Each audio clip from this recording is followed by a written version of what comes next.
My best friend broke up with his fiancée after she accused us of cheating and demanded he choose her over me. Now I feel guilty for causing their breakup and want to put them back together.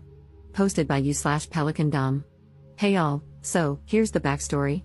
I, 23F, have been best friends with this guy we'll call Troy, 23M, since we were in 8th grade.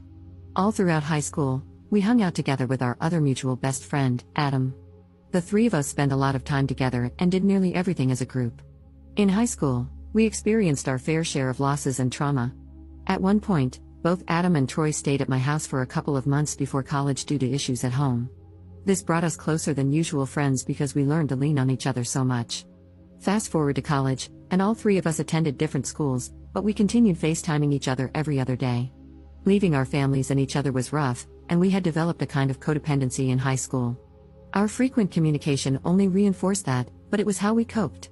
Come sophomore year, Troy started dating his now fiancée, Emily, 22F. They got along well and made a great couple, and I was very happy for them. From the start, Troy made it clear that I was just a friend and that he shared everything with both Adam and me. As far as I knew, Emily was fine with that at the time. It wasn't uncommon for us to hear about his relationship problems and arguments. When Adam and I visited Troy and met Emily for the first time, she was very kind, although a little awkward, which was understandable. During our visits, Troy would often ignore her to hang out with us exclusively. We pointed this out to him, but he dismissed it, saying he saw her every day, while he saw us maybe once every 6 months. I let it slide because it wasn't my place to interfere. However, I think those visits and his neglect of her started to create her bitterness toward me. Years passed, and now they're engaged. Adam was chosen as the best man, and I'm supposed to be a groomsman in the wedding. A few months ago, our best friend Adam unexpectedly committed suicide. Troy and I were, and still are, devastated. It came out of nowhere, and we blame ourselves, even though we know it's not our fault.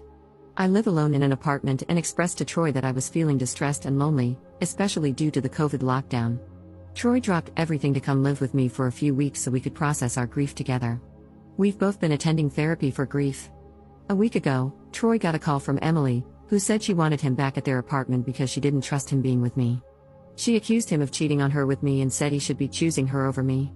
Troy got upset and told her that he was grieving and she didn't understand what he was going through, but I did.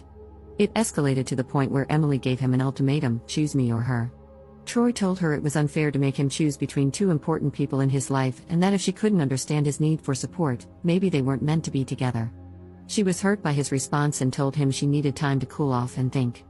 They hung up. Today, Emily texted me, asking if I had feelings for him. I told her no.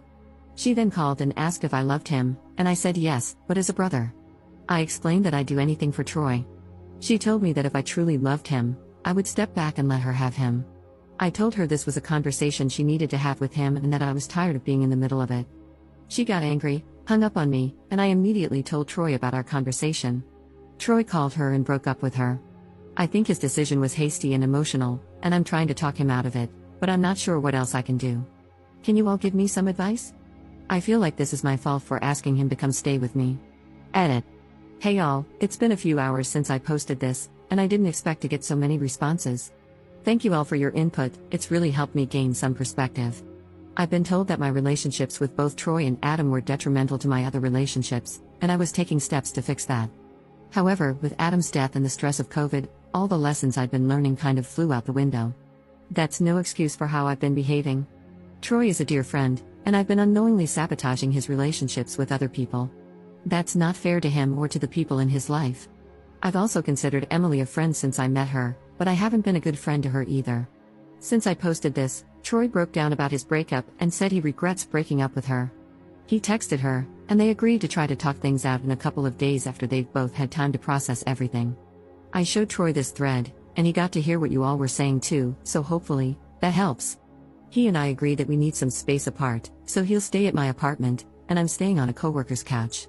Again, thank you all for your input, both to those who supported me and to those who called Troy and me out on our behavior. Hopefully, with continued therapy and eventual boundaries, we can maintain a healthy friendship and also have healthy relationships with others. Update 12 days later. Hey all, I thought I'd give you an update on what's happened since I made my first post here. A few hours after Troy broke up with Emily, he broke down in tears and was miserable. He regretted breaking up with her and texted her. They both agreed to talk after a few days once they had the chance to cool off and think things through. I also texted Emily after I got some advice from a DM and apologized for everything and for how I may have hurt her. She replied with a simple thanks, and that was it, but that was alright. I needed to apologize to her. That evening, Troy and I went over the comments from the original post and talked with each other. He and I agreed we needed some space, so that night I called up a coworker and asked if I could crash on their couch for a few days. They agreed, so Troy stayed at my apartment, and I went to my coworker's place. We didn't talk for 5 days to give each other space. That was really hard for me because I kept overthinking that Troy hated me and didn't want me in his life anymore. I was convinced I was going to lose him, and that made me miserable because we had just lost Adam. But that was just my anxiety speaking. After a few days, Troy called me and said he had spoken with Emily, and they were back together. I was so happy for them and relieved. I wanted to ask for details, but I figured I had stuck my nose into their relationship enough as it was, so I didn't ask, and Troy didn't say anything. He told me I should come back to the apartment, and I asked if Emily was alright with that. He said yes, so I moved back into my apartment. When I got back, I asked him if he was going to return to his apartment with Emily, but he said no due to COVID, so he'll be staying with me for at least the next few weeks. Having had several days apart with no communication was something new for us, so when we were together again, we talked about everything we'd been thinking about. We talked about how much we missed Adam, what we could have done to help him, and the guilt we were both holding on to. It also came out that Troy had rushed to my side when I asked him to because he was afraid I was suicidal and didn't want to lose me either. I felt really guilty about that. I scared Troy, and that was never my intention. Then we started talking about all the memories we had with Adam, and that was really uplifting, even though we were crying the whole time. I also told him how nervous I was during our time apart, and he said he felt the same way. We laughed about it and agreed we need to work on our independence from each other. The next day, I got a call from Emily and answered it. She wanted to apologize for assuming I was with Troy and to talk about the text I had sent her. She and I had an emotional talk for a couple of hours, but eventually, we understood where the other was coming from. She mentioned that she often thought Adam and I didn't like her, but that was only because we hadn't properly included her whenever we were with Troy. By the end of the talk, we agreed we should communicate more since Troy is significant to both of us.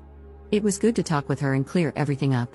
She's a super sweet and considerate woman, and I think she's perfect for Troy. I'd love to be her friend too. Troy and I are going to therapy and working on our codependence and grief counseling in separate sessions. I've also started looking into a codependence group and think I'll start attending those meetings. Since there's only one in town, Troy isn't going to join because we don't want to go to the same one. Emily also mentioned that she and Troy are going to start couples therapy, so that's what they'll be doing once he moves back in with her. So that's the update.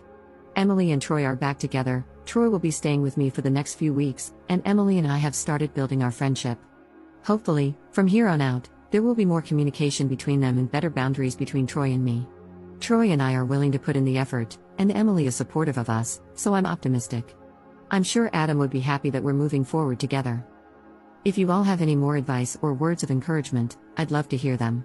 Thank you all for your help with the initial post. I don't think the situation would be getting better if you all hadn't helped Troy and me open our eyes. Edit. Wow, I did not expect the amount of hatred this update post would receive.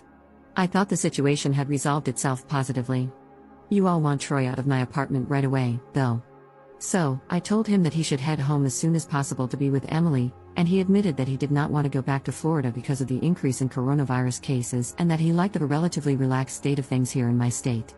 I told him he was being paranoid and that he would be alright if he quarantined once he got back, not the most sympathetic thing I could have said. But since he works from home anyway, he can quarantine without any issues. He called Emily, and they bought a plane ticket for him to head back in 3 days, so he's leaving. Emily is excited to have him back, and I'm glad they can be together again.